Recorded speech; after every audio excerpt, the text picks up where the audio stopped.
Inspector Chingam, जो अपनी अजीब हरकतों से हमें हंसाता है, क्या वो शुरू से इस कार्टून का पार्ट था या नहीं? और सबसे इंटरेस्टिंग बात, क्या मोटू और पतलू रियल लाइफ में एग्जिस्ट करते थे? आज हम मोटू पतलू की वो कंप्लीट स्टोरी जानेंगे जो शायद आपने आज तक किसी भी वीडियो में नहीं सुनी होगी। तो ये वीडियो एंड तक ज़रूर देखना, क्योंकि जैसे जैसे कहानी आगे बढ़ती जाएगी वैसे वैसे इस कार्टून के ऐसे सीक्रेट सामने आएंगे जो आपका बचपन याद दिला देंगे। तो चलिए वीडियो शुरू कर। साल 1969 का वो वक्त जब इंडिया में टीवी कार्टून्स का कोई भी सीन नहीं था। बच्चे कॉमिक्स पढ़ते थे, अखबारों की कार्टून्स स्ट्राइप्स देखते थे और अपनी इमेजिनेशन से उन कैरेक्टर्स को जिंदा रखते थे। इसी दौर में एक Hindi weekly comic magazine launch हुई जिसका नाम था लोटपोट। ये मैगजीन किड्स के लिए बनाई गई थी और धीरे धीरे इसने पूरी इंडिया में अपनी पहचान बना ली। लोटपोट के फाउंडर और पब्लिशर थे एपी बजाज। उनका गोल सिर्फ कॉमिक्स बेचना नहीं था, बल्कि ऐसे इंडियन कैरेक्टर्स बनाना था। दूसरा पतला सा स्मार्ट दिमाग वाला दोस्त। इन दोनों की पर्सनैलिटी बिल्कुल अपोजिट थी। एक बिना सोचे काम करता और दूसरा हर प्रॉब्लम का सॉल्यूशन निकालता। शायद इसी वजह से लोग इन दोनों को देखकर हंसते भी थे और उनसे कनेक्ट भी हो जाते थे। लेकिन एक इंटरेस्टिंग बात यह है कि शुरू की कॉमिक्स में मोटू और पतलू वैसे नहीं थे जैसे आज टीवी में नजर आते हैं। कॉमिक्स में उनका स्टाइल, उनकी ड्राइंग और उनकी पर्सनैलिटी आज के कार्टून से काफ़ी ज़्यादा डिफरेंट है। वक्त के साथ उनके लुक्स और बिहेवियर में बहुत चेंजेस किए गए ताकि नई जनरेशन के बच्चों को वो और ज़्यादा पसंद आ सके। अब आपके माइंड में एक क्वेश्चन ज़रूर आ रहा होगा कि आखिर क्रिएटर के माइंड में ऐसे दो उल्टे कैरेक्टर्स का आइडिया कैसे आया। इसका आंसर हमें ले जाता है अमेरिका की तरफ। 1920 से 1930 के दौर में दो कॉमेडियन दुनिया भर में बहुत मशहूर हो रहे थे, जिनका नाम है लॉरेल और हार्डी। एक मोटा था और एक पतला था। दोनों की कॉमेडी इस बात पर चलती थी कि दोनों की सोच और हरकतें बिल्कुल अलग होती थी। एक प्रॉब्लम क्रिएट करता और दूसरा उसे सॉल्व करने की कोशिश करता। इसी कॉमेडी स्टाइल ने दुनिया भर के क्रिएटर्स को इंस्पायर किया और काफी एक्सपर्ट्स का मानना है कि मोटू और पतलू के कॉन्सेप्ट पर भी इसी जोड़ी का इफेक्ट नजर आ रहा है। लेकिन मोटू पतलू कोई भी कॉपी नहीं थे। उन्हें पूरी तरह इंडियन कल्चर के हिसाब से डिजाइन किया गया था। समोसे, गलिया मोहल्ला, देसी जोक्स और धीरे धीरे ये दोनों लोटपोट मैगजीन की जान बन गए। हर हफ्ते बच्चे नए शूज का वेट करते थे, सिर्फ इसलिए कि मोटू और पतलू की नई शरारत देखने को मिले।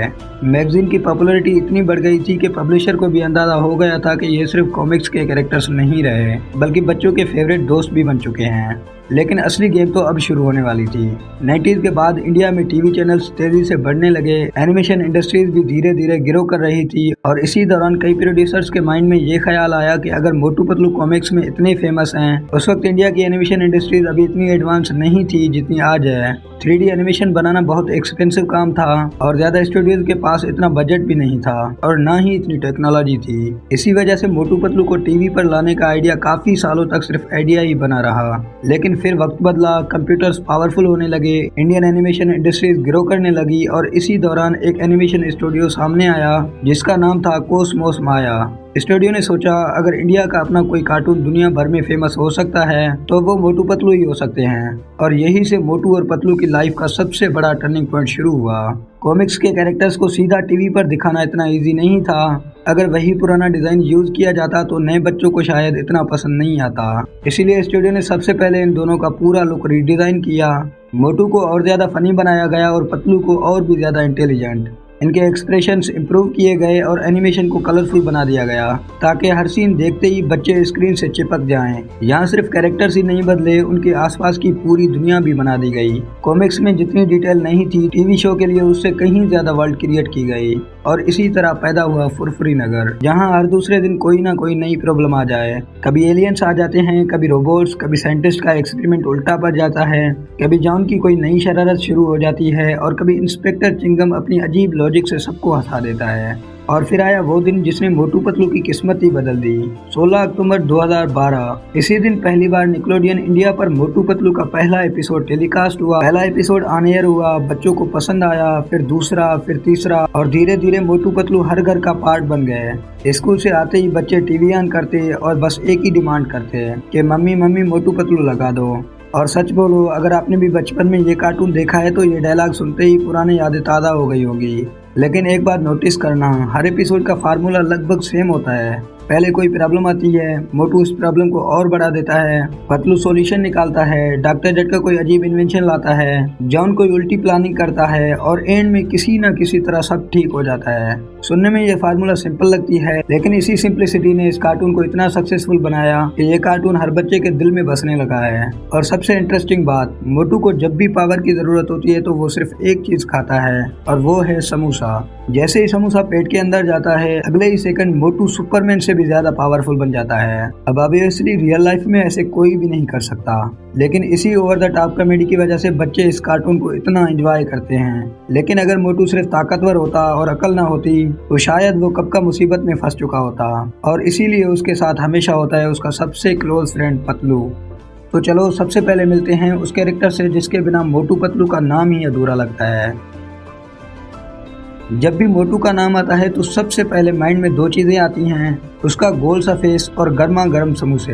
लेकिन मोटू सिर्फ एक फनी कैरेक्टर नहीं है, अगर आप ध्यान से देखें तो उसकी पर्सनैलिटी बच्चों को एक इम्पोर्टेंट मैसेज भी देती है। मोटू कभी भी किसी की हेल्प करने से पीछे नहीं हटता, चाहे सामने रोबोट हो, एलियन हो या कोई डेंजरस विलन। मोटू बिना सोचे उसके सामने खड़ा हो जाता है। हाँ, कभी कभी उसकी जल्दबाजी की वजह से प्रॉब्लम और भी बड़ी हो जाती है, लेकिन उसका दिल हमेशा क्लीन होता है। और समोसे वाली बात, यह सिर्फ एक रनिंग जोक नहीं था, क्रिएटर्स को एक ऐसी चीज चाहिए थी जो इंडियन बच्चों को तुरंत कनेक्ट कर सके। बात करते हैं उसके दोस्त पतलू की। अगर मोटू पावर है तो पतलू उसका ब्रेन है। आपने नोटिस किया होगा कि पतलू कभी भी गुस्से में नहीं आता, हमेशा काम रहता है और हर सिचुएशन को पहले ऑब्जर्व करता है। जब मोटू बिना सोचे कुछ उल्टा कर देता है तब पतलू ही प्लान बनाता है, और इसी वजह से इन दोनों की जोड़ी इतनी परफेक्ट लगती है। एक के पास पावर है और दूसरे के पास इंटेलिजेंस, दिमाग। शायद इसी बैलेंस की वजह से ये दोनों इतने सालों बाद भी ऑडियंस का फेवरेट हैं। अब आता है फुरफुरी नगर का सबसे डेंजरस या फिर सबसे फनी साइंटिस्ट, डॉक्टर झटका। नाम सुनते ही समझ आ जाता है कि कुछ ना कुछ तो जरूर झटका देने वाला है। डॉक्टर झटका हर एपिसोड में कोई ना कोई नई इन्वेंशन बनाता है, कभी टाइम मशीन, कभी फ्लाइंग मशीन, कभी रोबोट और कभी ऐसी मशीन जो देखने में तो कमाल लगती है लेकिन चलती हमेशा उल्टी ही है। और यही वजह है कि उसके एक्सपेरिमेंट्स अक्सर फुरफुरी नगर को प्रॉब्लम में डाल देते हैं। लेकिन एक बात माननी पड़ेगी, अगर डॉक्टर झटका ना होता तो मोटू पतलू की आधी एडवेंचर्स कभी शुरू ही ना होती। अब बात करते हैं उस कैरेक्टर की जो हर बात पे कहता है मुझे 20 साल का तजुर्बा है। घसीटा राम अपने आप को हर फील्ड का एक्सपर्ट बताता है, चाहे साइंस हो, हिस्ट्री हो, स्पोर्ट हो या कुकिंग। उसके पास हर चीज का आंसर होता है, लेकिन उसकी आधी नॉलेज या तो अधूरी होती है या बिल्कुल रॉन्ग। और इसी वजह से उसकी बातें सुनकर हंसी भी आती है और कभी कभी प्रॉब्लम भी खड़ी हो जाती है।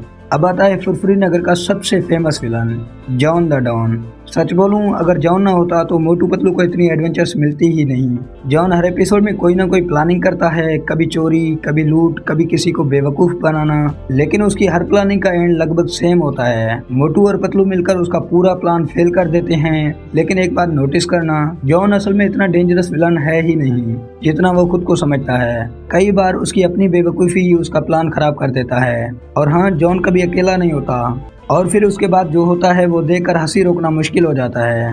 अब बात करते हैं उस कैरेक्टर की जो शायद स्क्रीन पर कम दिखाई देता है, लेकिन जब भी आता है सीन इंटरेस्टिंग बना देता है। नाम से ही समझ आ रहा होगा कि ये फुरफुरी नगर का सबसे ताकतवर इंसान है। बॉडी इतनी जबरदस्त कि देखकर लगता है ये किसी भी विलन को एक पंच में उड़ा देगा। लेकिन क्रिएटर्स ने इस कैरेक्टर को सिर्फ पावर के लिए नहीं बनाया। बॉक्सर का नेचर काफी फ्रेंडली है और कई बार वो मोटू की हेल्प भी करता है। अब आता है एक ऐसा क्वेश्चन जिसने इंटरनेट पर सालों तक लोगों को कंफ्यूज कर रखा है, क्या मोटू और पतलू रियल लाइफ में एग्जिस्ट करते थे? आंसर है नहीं। मोटू और पतलू किसी असली इंसान की बायोग्राफी बिल्कुल भी नहीं है, लेकिन उनकी जोड़ी का कॉन्सेप्ट दुनिया की एक बहुत फेमस कॉमेडी पेयर से इंस्पायर माना जाता है, जो हैं लॉरेल और हार्डी। और शायद इसीलिए इतने साल गुजर जाने के बाद भी मोटू और पतलू सिर्फ एक कार्टून नहीं बल्कि हम सबके बचपन की याद बन चुके हैं। तो आज की वीडियो यहीं पर कंप्लीट होती है। अगर आपको हमारी ये वीडियो पसंद आई तो हमारे चैनल को सब्सक्राइब ज़रूर कर दीजिएगा। मिलते हैं अगली वीडियो में किसी और टॉपिक के साथ, तब तक के लिए अल्लाह हाफिज़।